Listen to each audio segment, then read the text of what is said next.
Hello students, welcome to our channel. Chapter number 1 जो हम पढ़ रहे थे कॉमर्स 4 सब्जेक्ट में production planning and inventory management, उसका आज हमारा लास्ट लेक्चर है, लेक्चर नंबर 11।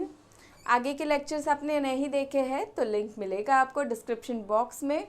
आज के लेक्चर की शुरुआत करने वाले हैं। आज हम करने वाले हैं एक छोटा सा टॉपिक जो चैप्टर के लास्ट में दिया हुआ है, साइंटिफिक इन्वेंट्री कंट्रोल। उसके बारे में हम पढ़ेंगे एंड उसके बाद हम करेंगे ऑब्जेक्टिव क्वेश्चंस। तो चलिए शुरुआत करते हैं। Scientific inventory control, inventory control हमने पढ़ा। इन्वेंट्री जो बिज़नेस में होती है सारी चीज़ों की, हम कहे रॉ मटेरियल है, हम कहे इक्विपमेंट है, स्पेयर पार्ट्स है, या फिर हम फिनिश गुड्स की बात करें, तो ये इन्वेंट्री का सही कंट्रोल रहना बहुत ज़रूरी है। यानी कि इन्वेंट्री सही लेवल पे होनी चाहिए, ओवर स्टॉकिंग नहीं होना चाहिए, अंडर स्टॉकिंग नहीं होना चाहिए, ठीक है। और जब इन्वेंट्री, हमने आगे काफ़ी सारे टेक्निक्स भी देखे थे इन्वेंट्री कंट्रोल के, कि इकोनॉमिक ऑर्डर क्वांटिटी देखा था, मैक्सिमम मिनिमम देखा था, टेक्निक्स काफ़ी सारे देखे थे इन्वेंट्री कंट्रोल के, जहाँ पे सही से इन्वेंट्री का हम लेवल मेंटेन कर सकते हैं, ओवर स्टॉकिंग भी ना हो, अंडर स्टॉकिंग भी ना हो, एंड कंपनी के लिए कॉस्ट रिडक्शन भी हो जाए, ठीक है। अभी यही इन्वेंट्री कंट्रोल की बात करें तो अभी के ज़माने में साइंटिफिकली इन्वेंट्री कंट्रोल किया जाता है। साइंटिफिकली यानी कि कुछ कंप्यूटर प्रोग्राम्स यूज़ किए जाते हैं, सॉफ्टवेयर्स यूज़ किए जाते हैं, जहाँ पे कुछ मैथमेटिकल मॉडल्स रहते हैं, उसके अकॉर्डिंगली इन्वेंट्री मैनेजमेंट किया जाएगा। अब उसके फ़ायदे बहुत सारे होने वाले हैं, काफ़ी एरर भी कम होंगे इन्वेंट्री कैलकुलेशन में। जहाँ बहुत बड़ी बड़ी कंपनीज़ है, बहुत हाई लेवल स्टॉक मेंटेन होता है, तो वहाँ पे एरर के चांसेस बहुत कम हो जाते हैं, एंड फटाफट से हम इन्वेंट्री कैलकुलेशन कर सकते हैं, रीऑर्डर पॉइंट डिसाइड कर सकते हैं, ठीक है। तो उससे टाइम सेविंग भी हो जाता है, तो इसे हम कहेंगे साइंटिफिक इन्वेंट्री कंट्रोल। सो यहाँ पे साइंटिफिक इन्वेंट्री कंट्रोल हमें पहले मीनिंग दिया हुआ है, एंड उसके बाद इम्पॉर्टेंस भी हमें देखना है। सो यहाँ पे scientific inventory control systems makes use of sophisticated computer programs to control inventory। Inventory पहले से बिजनेस चलते आ रहे हैं ट्रेडिशनल ज़माने से, तो उस समय भी इन्वेंट्री तो कंट्रोल होती ही थी, लेकिन उस समय जो तरीके थे और आज जो तरीके हैं इन्वेंट्री कंट्रोल के, काफ़ी डिफरेंस है। अभी आज के ज़माने में क्या हो रहा है, सोफेस्टिकेटेड कंप्यूटर प्रोग्राम्स यूज़ हो रहे हैं इन्वेंट्री कंट्रोल करने के लिए। Now the scientific inventory control system results in reduction of stock as well as substantial decline in critical shortage of inventory। सबसे पहला फ़ायदा क्या हो रहा है, रिडक्शन हो रहा है इन स्टॉक, यानी कि हम ओवर स्टॉकिंग नहीं कर रहे हैं। ओवर स्टॉकिंग की वजह से हमारा वर्किंग कैपिटल ब्लॉक हो जाता है वहाँ पे, तो हम ओवर स्टॉकिंग नहीं कर रहे हैं। दूसरा फ़ायदा क्या हो रहा है, substantial decline in critical shortage of inventory. Shortage of inventory हो जाती है अंडर स्टॉकिंग की वजह से, कम हमने स्टॉक रखा हुआ है, उसकी वजह से शॉर्टेज हो रही है, प्रोडक्शन अटक जा रहा है, प्रोडक्शन रुक जाता है, तो वो प्रॉब्लम भी काफ़ी हद तक डिक्लाइन हो गई, कम हो गई। Now the main purpose of scientific inventory control is to make available right level of inventory for production as well as for distribution of goods, which in turn brings cost advantage to the firm। देखिए, सबसे main purpose ही क्या है ये system develop करने का, कि business में हमेशा ही right level of inventory maintain रहे, ठीक है। Right level of inventory production के लिए as well as distribution. Production के लिए हम रॉ मटेरियल यूज़ करेंगे, दूसरे मटेरियल्स यूज़ करेंगे, इक्विपमेंट यूज़ करेंगे, तो उनका सही लेवल मेंटेन है, प्रोडक्शन सही से होने वाला है, एंड फिनिश गुड्स का अगर स्टॉक बराबर मेंटेन है तो डिस्ट्रीब्यूशन भी बराबर से हो जाएगा, बिजनेस चलते रहेगा स्मूथली, ठीक है। तो ये हमने कुछ एक्सप्लेनेशन देखा। अभी आगे बढ़ते हैं। The importance of scientific inventory control system is explained as follows. Importance की बात की है, क्या इम्पॉर्टेंस है इस सिस्टम का, सबसे पहला है continuity in production operations. Production operations में कंटिन्यूटी रहेगी, स्मूथली चलते रहेंगे प्रोडक्शन ऑपरेशन, क्योंकि अंडर स्टॉकिंग नहीं हो रहा है, शॉर्टेज नहीं हो रही है, ठीक है, जिसकी वजह से प्रोडक्शन रुक जाएगा नहीं, बराबर लेवल पे इन्वेंट्री मेंटेन हो रहा है। Next is on time delivery of goods in the market. Production बराबर से हो रहा है तो फिर ऑफ कोर्स डिलीवरी भी गुड्स की ऑन टाइम ही होगी market. Next is protection against fluctuations in demand. अब ये जो सारे पॉइंट्स हम पढ़ रहे हैं उनका एक्सप्लेनेशन हमने आगे के चैप्टर में डिटेल में किया है, जो हमने इन्वेंट्री मैनेजमेंट के ऑब्जेक्टिव में के बारे में पढ़ा था, वो यही पॉइंट्स थे। सो आप एक्सप्लेनेशन इन डिटेल वहाँ पे रेफ़र कर सकते हैं। सो यहाँ पे अभी थर्ड पॉइंट उन लोगों ने दिया हुआ है, protection against fluctuations in demand. Market में डिमांड कभी भी एग्जैक्टली फोरकास्ट नहीं की जा सकती, आगे पीछे थोड़ा होते रहता है, डिमांड फ्लक्चुएट होती है। तो कभी कभार डिमांड बढ़ गई तो उस डिमांड को हम मैच कर सकते हैं अगर हमने इन्वेंट्री रखा हुआ है फिनिश गुड्स का। तो now next is protection against fluctuation in output. Demand की बात हो गई जो मार्केट में एक्सीड हो सकती है कभी कभी। अभी बात करेंगे आउटपुट की।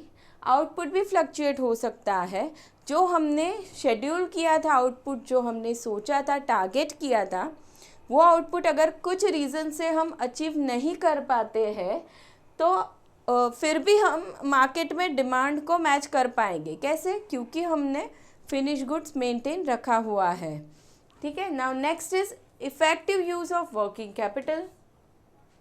क्योंकि सही लेवल पे इन्वेंट्री मेंटेन हुआ है, हमने ज़्यादा स्टॉक नहीं किया है, तो वर्किंग कैपिटल वहाँ पे ब्लॉक नहीं होगा। सो इफ़ेक्टिव यूज़ होता है of working capital. Next is facilitates cost reduction. Cost reduction करने में हेल्प होगी साइंटिफिक इन्वेंट्री कंट्रोल से। वो कैसे होगा? ज़्यादा हमने स्टॉक नहीं किया है, वर्किंग कैपिटल हमारा ब्लॉक नहीं हो रहा है, अंडर स्टॉकिंग हमने नहीं किया है, तो प्रोडक्शन भी नहीं रुक रहा हमारा, ठीक है। तो ये सारी चीज़ों की वजह से हमारी कॉस्ट रिडक्शन होती है। Now next is reduction in risk of obsolescence. अभी इसका मतलब क्या कि कुछ ऐसे स्टॉक होते हैं जो अगर हम ध्यान ना दें तो समय जाते जाते वो ख़राब हो जाते हैं। तो अगर हम सही टाइम पे इन्वेंट्री ला रहे हैं, स्टॉक कर रहे हैं, ज़्यादा हमने स्टॉक नहीं रखा है, ओवर इन्वेंट्री नहीं किया है, तो रिस्क ऑफ ऑब्सोलेसेंस कम हो जाता है। Now next is reduces administrative workload. Administrative workload यानी कि ऑर्डर प्लेस करने के जो एक्सपेंस होता है, ट्रांसपोर्टेशन का एक्सपेंस होता है, ये सारे ही एक्सपेंस हो गए गुड्स को ख़रीदने के, ठीक है। और दूसरी चीज़ आती है कि वेयर हाउस में उसे लाके हमें स्टोर करना है, उसकी सेफ्टी का ध्यान रखना है, तो ये सारी चीज़ें एडमिनिस्ट्रेटिव वर्कलोड में आती है। तो अगर हम ज़्यादा इन्वेंट्री नहीं रख रहे हैं हमारे बिज़नेस में, जितना लेवल चाहिए उतना ही रख रहे हैं, तो एडमिनिस्ट्रेटिव ये जो सारे काम होते हैं वो कम हो जाते हैं और हमारी कॉस्ट भी रिड्यूस होती है। Now next is check against loss of materials. Loss of material के लिए भी हम ध्यान रख सकते हैं। Facilitates cost accounting activities. Cost accounting करने में भी हेल्प मिलती है। जैसे हमने उस लेक्चर में एग्जांपल लिया था कि मान लो 4 प्रोडक्ट कंपनी बना रही है, ABCD, चारों के लिए इन्वेंट्री यूज़ हो रही है, तो फिर सही से हम कॉस्ट अकाउंटिंग कर सकते हैं कि कितने कौन से प्रोडक्ट के लिए कितना रॉ मटेरियल यूज़ हो रहा है, कितने अदर एक्सपेंसेस हो रहे हैं, ठीक है। तो कॉस्ट अकाउंटिंग करने में हेल्प करता है scientific inventory control. Next is avoids duplication in ordering. Double time हम ऑर्डर नहीं करते, हमें पता है हमने सही से इन्वेंट्री मेंटेन किया है, रिकॉर्ड अच्छे से रखा है, कंट्रोलिंग अच्छे से हम कर रहे हैं, तो डुप्लीकेशन ऑफ ऑर्डरिंग कभी भी नहीं होता। Now next is competitive advantage to the firm को अगर इन्वेंट्री कंट्रोल प्रोसीजर्स बराबर है उसकी, तो प्रोडक्शन सही से चलने वाला है, साथ ही उसकी बाकी की जो एडमिनिस्ट्रेटिव कॉस्ट है वो भी कम हो जाएगी। तो इन सारी चीज़ों की वजह से बिजनेस को या फर्म को हम कह सकते हैं कॉम्पिटिटिव एडवांटेज मिलता है, कम कॉस्ट में प्रोडक्शन हो जाता है ताकि कस्टमर को भी वो कम प्राइस चार्ज कर सके और मार्केट में आगे निकल सके। सो कॉम्पिटिटिव एडवांटेज का भी बेनिफिट मिलता है। सो ये सारे हमने देखे इम्पॉर्टेंस। अभी हम शुरुआत करते हैं ऑब्जेक्टिव टाइप क्वेश्चन की। रिव्यू क्वेश्चंस जो यहाँ पे दिए गए हैं, चैप्टर हमने ऑलरेडी डिटेल में पढ़ा हुआ है, सो आप वहाँ से रेफ़र कर सकते हैं इन क्वेश्चन के लिए आंसर्स। सो अभी हम जाते हैं ऑब्जेक्टिव क्वेश्चंस पे। अब यहाँ पे सबसे पहला हमें है select the most appropriate option and rewrite the statement. उसमें सबसे पहला हमें दिया गया है dash is the gap between order receiving end delivery of product, यानी कि कस्टमर का ऑर्डर आया कंपनी के पास, तब से लेके कस्टमर को प्रोडक्ट मिल गया, उसके बीच का जो टाइम गैप है उसे हम क्या कहेंगे? तो उसे कहने वाले हैं हम लीड टाइम। उस समय को लीड टाइम कहेंगे। Now next second is in process production.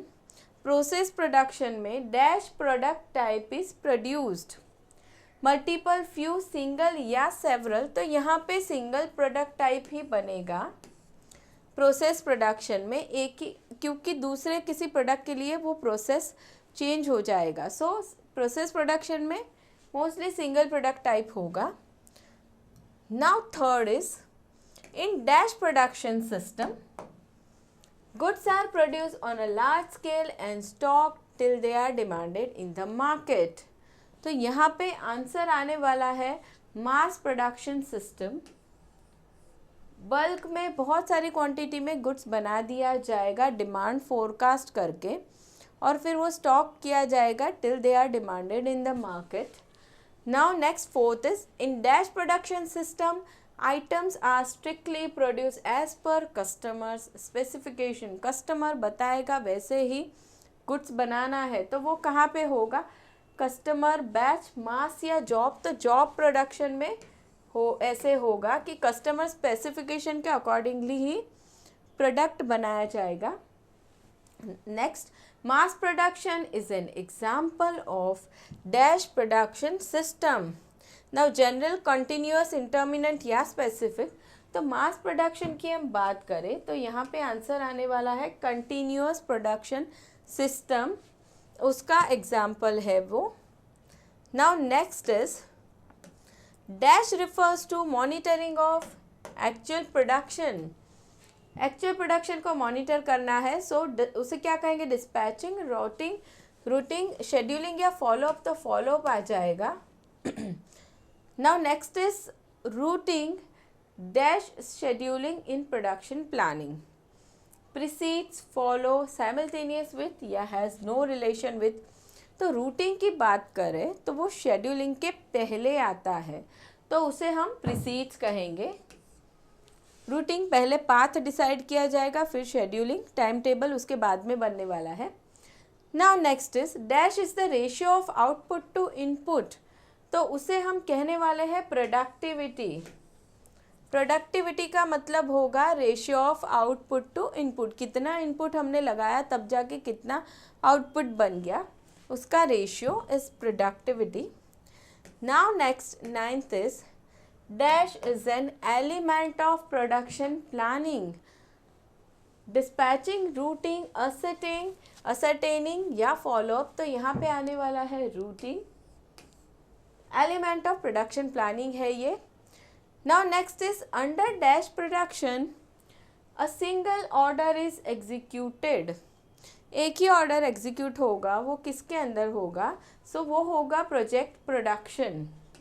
एक ही प्रोजेक्ट लिया जाएगा, उसे ही कंप्लीट किया जाएगा।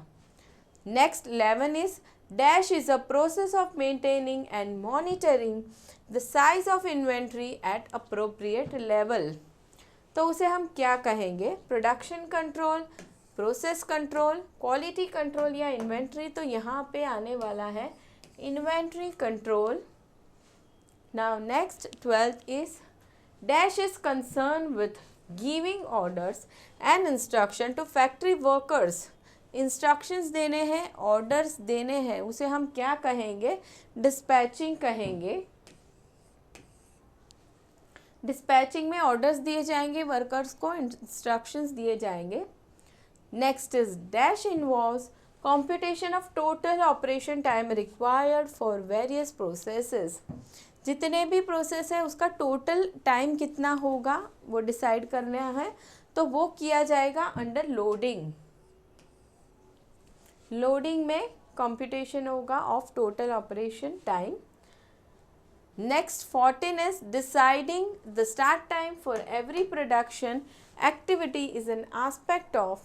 अब सारी प्रोडक्शन एक्टिविटी के लिए टाइमिंग्स डिसाइड करना वो हमने पढ़ा था अंडर शेड्यूलिंग, तो यहाँ आंसर आने वाला है scheduling.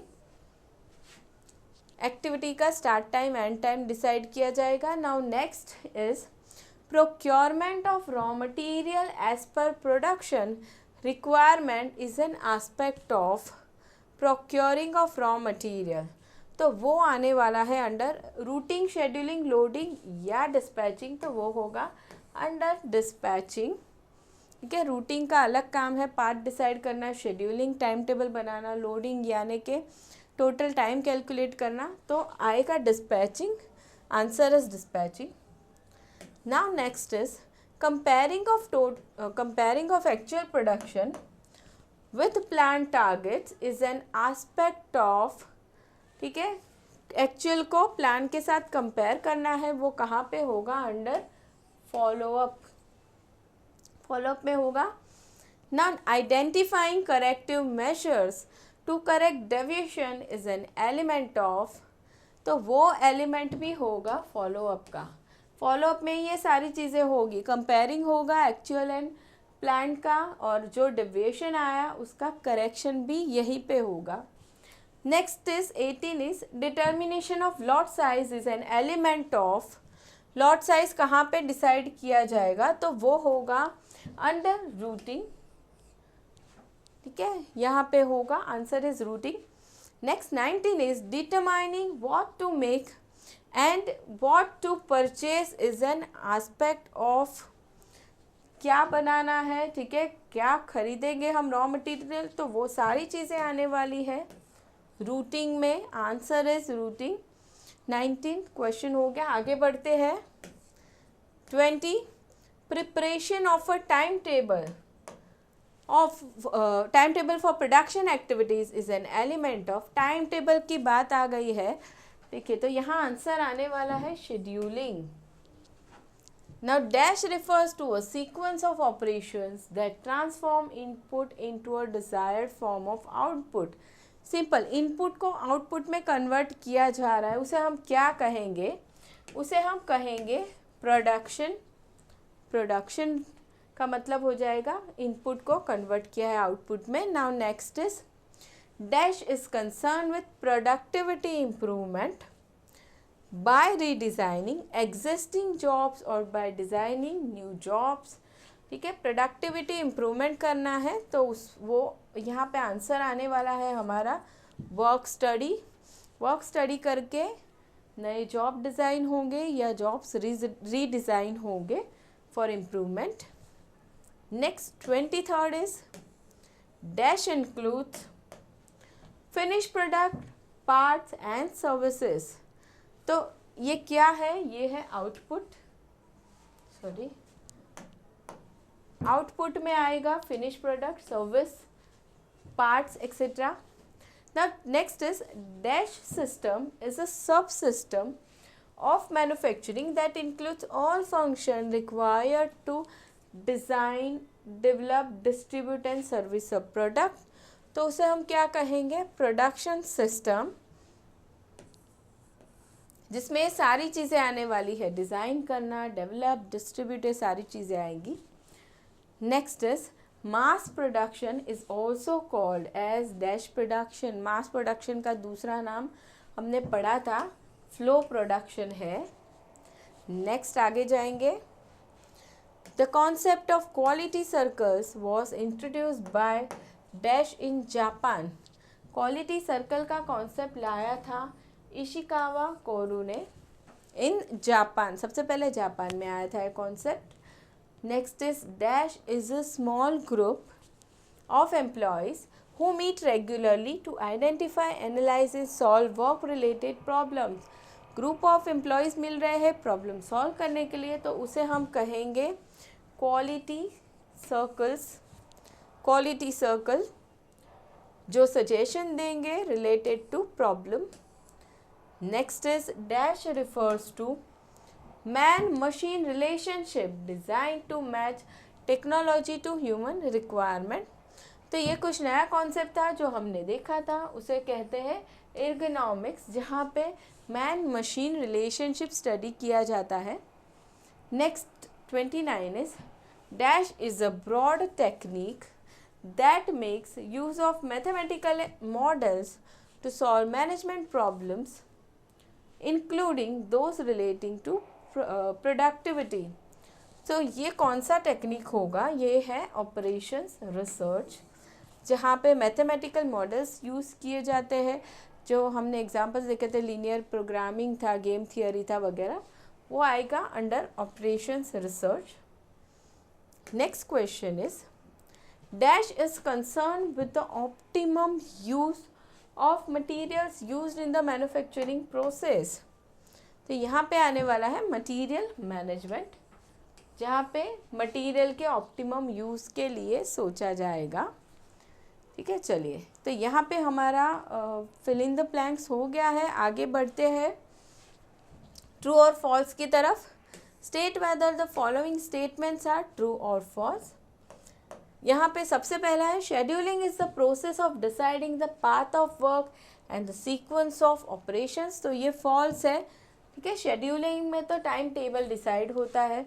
Now routing is the process of deciding the start time and completion time of each and every activity. So ये भी फॉल्स है। रूटिंग में पाथ डिसाइड किया जाएगा, path of activities. Now third is dispatching refers to monitoring of actual performance and taking corrective measures if required. So this is wrong. Dispatching में work assign किया जाता है, काम दिया जाता है, वर्कर्स को इंस्ट्रक्शंस दिए जाते हैं। So this is false. Now every firm must design product to meet the requirement of production department। नहीं, ये गलत है। किसके रिक्वायरमेंट के अकॉर्डिंगली होना चाहिए? कस्टमर के, प्रोडक्शन डिपार्टमेंट के नहीं। Now next fifth is the finance manager plans for production capacity in consultation with the production manager। So ये गलत स्टेटमेंट है। Next is the routing and scheduling are synonymous. दोनों एक जैसे हैं? बिल्कुल भी नहीं।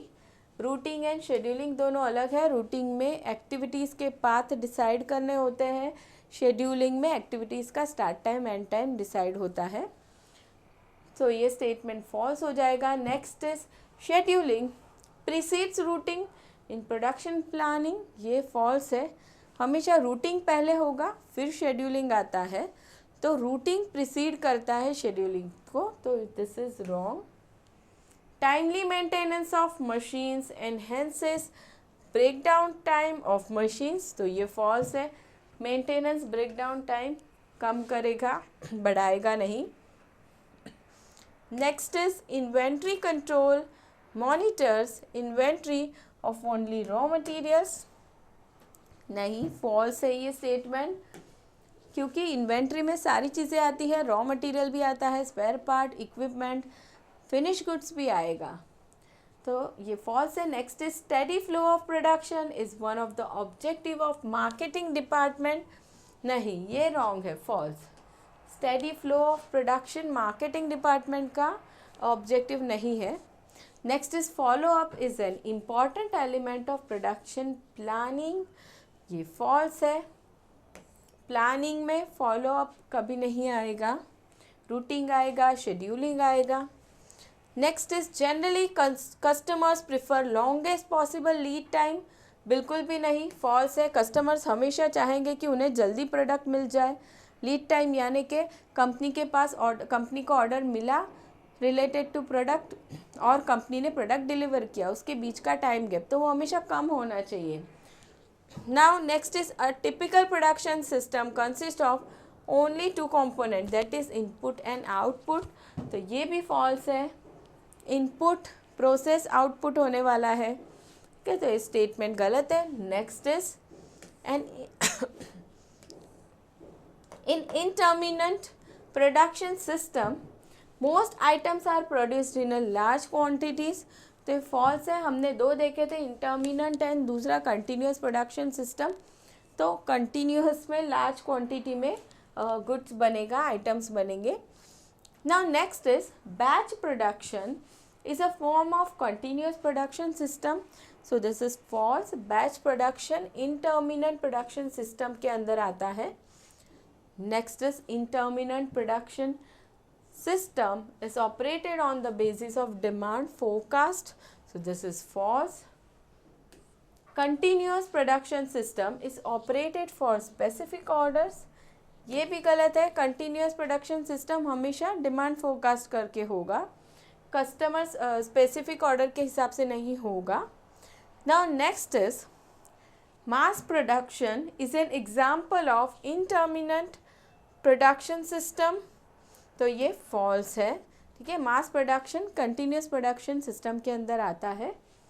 Now next 19 is under process production a wide range of products are produce. This is false. Single product बनता है अंडर प्रोसेस प्रोडक्शन. एक तरीके के प्रोसेस के लिए ही सारा सेटअप किया जाता है. So this statement is false. Now next is phantom inventory refers to understatement of inventory level. तो ये स्टेटमेंट भी फॉल्स है. फैंटम इन्वेंट्री मतलब होता है कि अकाउंटिंग जो किया गया है इन्वेंट्री का, जितना भी स्टॉक, वो सही किया गया है, लेकिन कुछ रीज़न की वजह से इन हैंड जो एक्चुअल में स्टॉक है वो थोड़ा कम है. ठीक है, जितना हमने अकाउंटिंग किया है उतना नहीं है. तो अब उस हिसाब से phantom inventory refers to understatement of inventory level. ये बात गलत हो गई. अकाउंटिंग में तो अंडर स्टेटमेंट तो नहीं किया है, सही रिकॉर्ड किया है. इन हैंड इन्वेंट्री कम है ना. So this statement is false. ठीक है, तो इसी के साथ हमारा ऑब्जेक्टिव टाइप क्वेश्चंस भी यहाँ पे ख़त्म हो गए हैं स्टूडेंट्स. सो वीडियो पसंद आया हो तो लाइक ज़रूर से कर देना. और नेक्स्ट लेक्चर में हम मिलेंगे जहाँ पे हम शुरू करने वाले हैं chapter number 2, that is quality management. Thank you everyone.